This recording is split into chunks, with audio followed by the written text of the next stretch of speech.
Ընթերցման ընդունելու մասին հարցը հիմնական զեկուցող էկոնոմիկայի նախարար Վահան Քերոբյան, համեցեք պարոն Քերոբյան։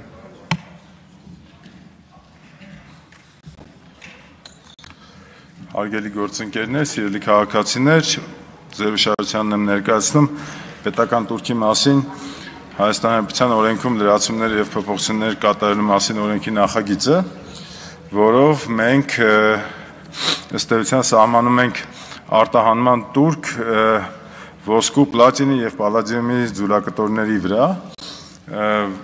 հաշվի առնելով այն, որ այս առևտրով զբաղվող ընկերությունները պետք է որոշակի մասնակցություն ունենան Հայաստանի Հանրապետության բյուջեին, այսպես ասած, եւ ըստ էության մենք առաջարկում ենք այս 3 տեսակի ապրանքների վրա սահմանել արտահանման տուրք մոտավորապես իրենց շուկայական արժեքի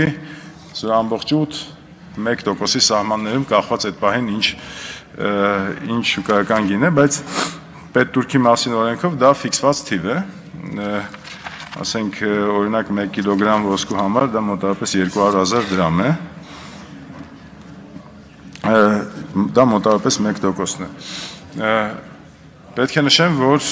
վերջին ժամանակահատվածում այս տիպի առևտուրը էական աճ է արձանագրել եւ կարիք կա, այսպես ասենք, հնարավորինս արագ դա կարգավորել։ Մինչ այժմ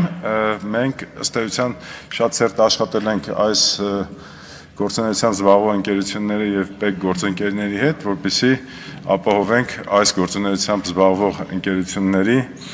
այսպես ասենք, հաշվապահական շահութաբերությունը, որպեսզի դրանից էլ բխի բյուջեի եկամուտները։ Հիմա կարիք կա արդեն դա ինստիտուցիոնալացնել եւ ըստ էության մենք առաջարկում ենք այս տուրքերի միջոցով սա ֆիքսել։ Պետք է նշեմ, որ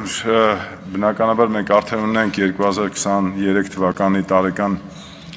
ցուցանիշները եւ արտահանման առումով ունենք բավական զգալի աճ եւ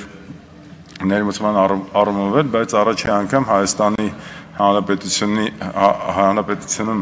արտաքին առևտրաշրջանառությունը ապրանքների եւ ծառայությունների մոտեցել է կամ մենք գնահատում ենք, որ կանցնի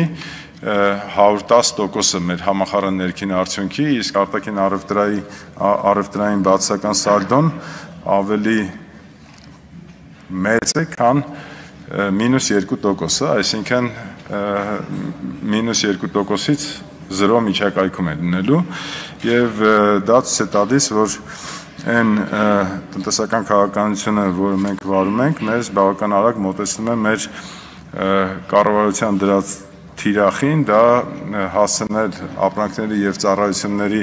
արտահանման ցուցանիշը համախառն ներքին արդյունքի 60%-ին։